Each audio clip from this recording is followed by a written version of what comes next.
Olá, eu sou o jornalista Dylan Della Páscoa da Safras News. Estamos iniciando agora mais uma edição do Pós-USDA, o programa da Safras TV, que avalia o resultado, avalia os números divulgados pelo Departamento de Agricultura dos Estados Unidos. Hoje foi o dia do relatório de setembro do USDA, mercado com expectativa em relação aos números, principalmente os números de produção norte-americanos para soja, milho e trigo, em função da questão da expectativa de safra recorde nos Estados Unidos para soja e para o milho, e também alguma preocupação com o clima nos últimos dias. E na edição de hoje eu converso com o Luiz Fernando Gutierrez Roque. Tudo bom, Luiz? Olá, Dylan, olá, Elcio. Vamos lá, mais um USDA para a gente comentar. Mas como a gente, né, falou no programa pré-USDA, né, Dylan, um USDA bastante neutro aí para soja e para milho. Vamos falar um pouquinho disso. E também conto com o consultor de safras para o trigo, o Elcio Bento. Tudo bom, Elcio?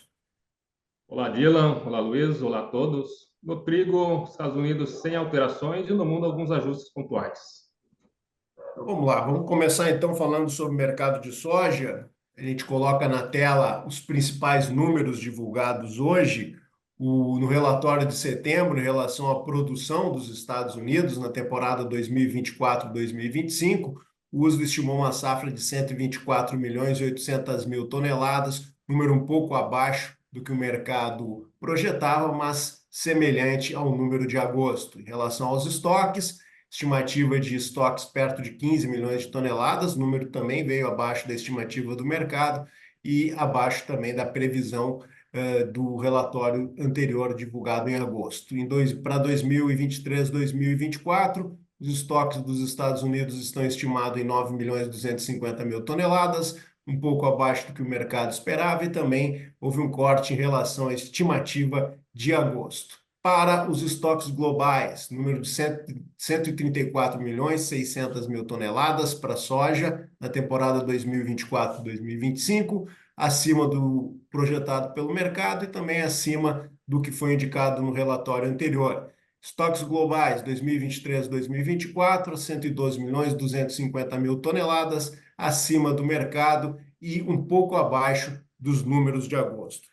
Luiz, o que a gente pode falar desses números para a soja? Bom, Dylan, conforme a gente comentou antes, né, Uhum. era para ser um relatório bastante neutro e foi. A verdade é essa. Né? O USDA não costuma trazer grandes mudanças, né, os principais dados aí de oferta e demanda norte-americana ou até mesmo sul-americana no relatório de setembro, porque é exatamente um relatório entre safra, digamos assim, porque a gente está recém iniciando a colheita nos Estados Unidos e recém começando o plantio na América do Sul. Então, eu acho que embora tenha ficado um pouquinho diferente do que o mercado esperava, né? Se a gente olhar para o número de produção, ficou um pouco abaixo. Se a gente olhar para o número de estoques, ficou um pouco abaixo, tanto do 24, 25 como 23, 24. Mas são mudanças mínimas, tá? Embora tenha tido esses cortes, né, e Uhum. números um pouquinho abaixo do esperado pelo mercado, não dá para dizer que foi um relatório autista. Não entendo dessa forma, né? Então, é um relatório bastante neutro.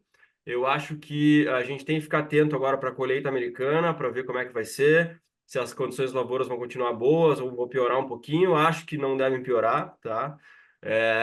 E vamos, daqui a pouco, a partir do relatório de outubro aí, a gente pode ter alguma mudança mais importante. Mas eu mesmo que a gente tenha alguma piora climática um pouquinho maior nos Estados Unidos, não vejo potencial para derrubar a produção. A produção americana está dada, ela vai ser grande, ela vai ser recorde. A dúvida é se vai ser 124, 125, como o Uso está falando, ou 127, como 129, como a ProFarmer fala, tá? Então, eu acho muito difícil a gente fugir muito desse 125 aí do USDA, tá? Para baixo, no caso. Então, mas claro, a gente tem que ficar atento, né? Como eu falei, é um momento de mudança de foco, né? Mercado mudando aí, foco da safra norte-americana para a safra sul-americana.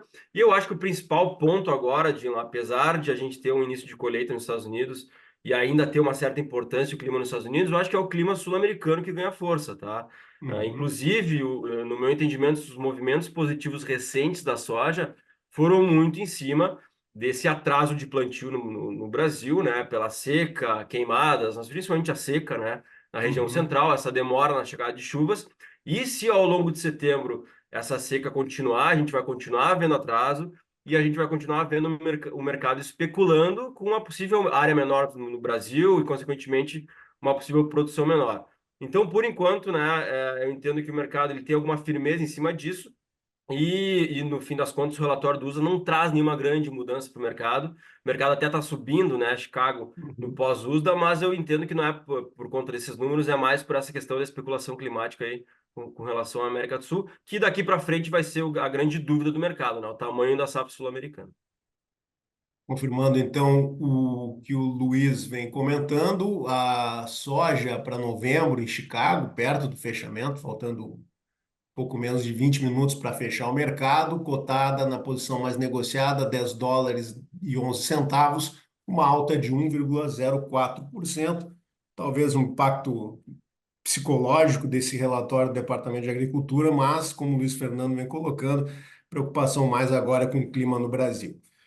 Luiz, falando então agora um pouco do mercado de milho. Milho teve alguns números um pouco mais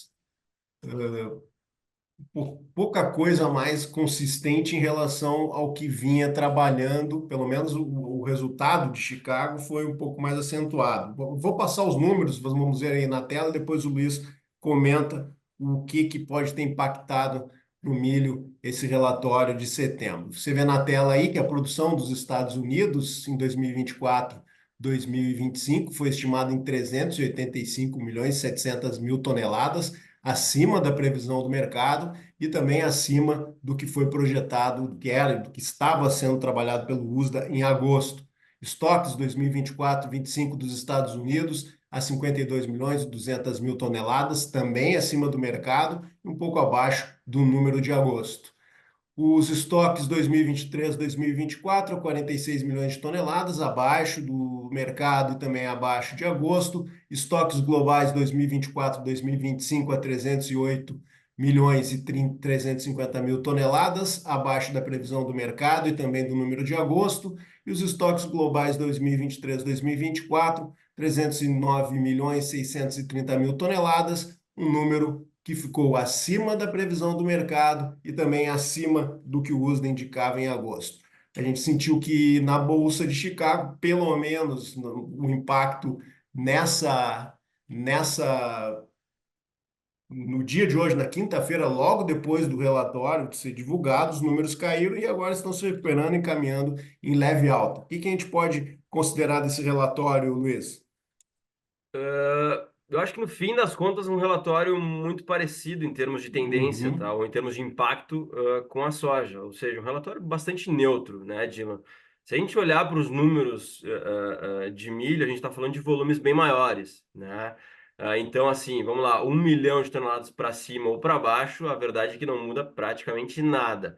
É uma produção muito grande nos Estados Unidos, né? O número veio, inclusive, acima do que o mercado estava esperando. Não surpreende, né? Porque de alguma forma a gente até entendia que o USA estava um pouquinho abaixo, né, porque estava trazendo uma safra muito grande para a soja, não tão grande para o milho, sendo que as condições de lavoura são né, praticamente as mesmas aí, né, por serem as mesmas áreas praticamente. Então faz sentido, né, uma produção um pouquinho acima, 700, 800 mil toneladas acima, que naturalmente mexe com estoque, final norte-americano 24, 25, então não mexeu muito em consumo, aumentou produção, aumentou estoque, faz sentido também, né? Mas a gente está falando ainda de uma produção e de estoques muito grandes, né, Dylan, que naturalmente uhum, impedem o mercado de ganhar força, né? E se a gente olhar especificamente para esses números, eles são números relativamente baixistas, mas, de novo, né, pela mudança muito pequena neles, é um relatório neutro, né? A gente teve um corte de estoque 23, 24, também não muda muita coisa, ainda é um estoque muito grande, de 46 milhões, né? Então, eu entendo que o relatório também foi neutro para o milho, mas da mesma forma que na soja, tem um certo suporte na questão climática também, porque, lembrando, né, um atraso de plantio de soja no Brasil, né, que tem uma safra relevante para o mundo, né, pode levar a um atraso de plantio de safrinha lá na frente, né, pelo atraso de colheita, provavelmente na soja. E isso pode mexer com a área de safrinha, pode reduzir potencial brasileiro lá na frente, aumenta os riscos, né, para se plantar a safrinha lá na frente. Então, de alguma forma, tem um pouco de especulação também com a América do Sul, né? Então, eu entendo que no fim das contas é um relatório também bastante neutro para o milho. As atenções começam a migrar aqui para a América do Sul da mesma forma que na soja.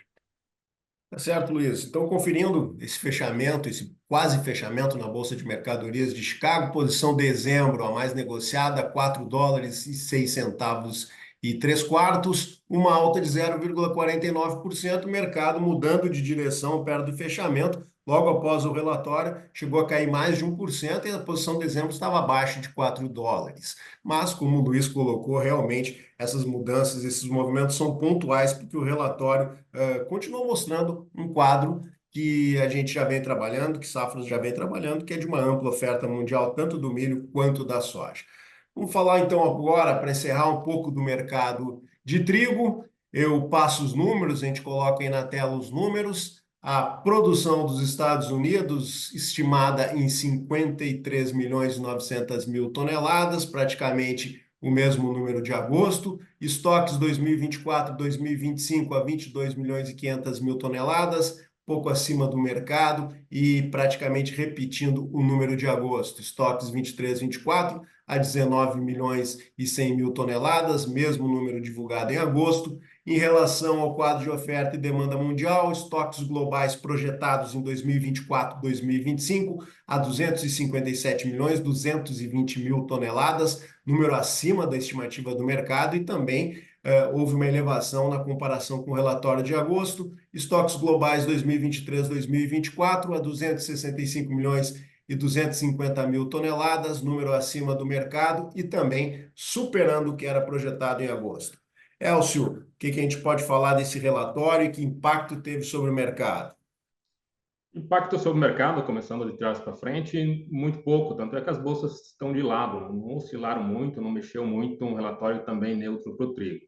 Se a gente vai para o caso norte-americano, não teve nenhuma alteração. O mercado esperava produção um pouquinho menor e ficou tudo igual. Talvez é interessante a gente notar que em relação ao ano passado ainda são estoques maiores. Os Estados Unidos têm a melhor safra desde 2017, 16, 17, mas em relação a esse relatório, nada de novo. O que nós tivemos de alteração foi no mercado internacional, no mercado global como um todo, mas também é interessante notar que a alteração mais significativa, de maior montante entre as variáveis, foram dos estoques iniciais 24, 25 ou finais 23, 24. E basicamente porque o Canadá, a Agência Nacional do Canadá, modificou, alterou os estoques canadenses, ajustou os estoques canadenses nos últimos 3 anos. E o USDA trouxe essa correção também. Então, por isso, essa elevação dos estoques iniciais dessa temporada, final do ano passado, e foi a principal modificação. Produção global um pouco menor, 1,4 milhões de toneladas, 1,4 milhão de toneladas mais baixo, com aumentos no Paquistão, Austrália e Ucrânia, e redução da União Europeia. Chama atenção a União Europeia, que tem uma safra bastante complicada, especialmente na França e na Alemanha, e os estoques por lá vão reduzir bastante, uma queda de 11 milhões em relação ao ano passado. A Rússia manteve os números, também tem uma queda de estoques bem grande em relação ao ano passado, e entre aqueles países que ainda a gente vê que existe a necessidade de fazer algum ajuste, principalmente estão os países aqui do hemisfério sul, e destaca o Brasil. O USDA trabalha em uma safra de 9,5 milhões de toneladas para o Brasil. O nosso número já está muito próximo a 8 milhões de toneladas, talvez até menos que isso. E o USDA também considera exportações próximas a 3 milhões de toneladas, e o número não deve passar de 1,5 milhão de toneladas. Então, tem alguns ajustes que o USDA vai precisar fazer, especialmente aqui na safra do hemisfério sul. Afora isso, um relatório sem grandes alterações. Os exportadores, Austrália e Ucrânia, exportando um pouquinho mais, mas nada que mude o rumo do mercado. O sentimento é de que a gente teve um mercado que ajustou, buscou um suporte, e agora até a gente tem visto no dia a dia oscilações menores no mercado que já começa a consolidar e precificar de melhor forma a oferta da safra global agora 24, 25. Tá certo, obrigado, Elcio. Então, para fechar aqui o comportamento do mercado, conforme o Elcio falou, pouco impacto no mercado, posição de dezembro caindo 0,08% e cotada a 5 dólares e 79 centavos por bushel, Pouco impacto também do relatório no mercado do trigo, relatório do USDA, portanto, bastante morno esse relatório de setembro, com pouco impacto no mercado, sem modificar de forma consistente o quadro que já vinha se consolidando tanto para a soja, como no milho e como no trigo. Antes de me despedir dos meus colegas, gostaria de pedir para vocês que estão assistindo esse vídeo que visite a Safras TV, nosso canal no YouTube, assine, se inscreva no canal, ative as notificações, também visite nossas redes sociais e, claro, o nosso site, safras.com.br. Lá você tem a possibilidade de pedir uma demonstração da nossa plataforma, e na plataforma de Safras você tem todas as informações possíveis para garantir a melhor comercialização do seu grão. Luiz, grande abraço, até uma próxima oportunidade. Elcio, grande abraço e até uma outra oportunidade que a gente possa avaliar aí o comportamento do mercado nos próximos dias. Um abraço, pessoal.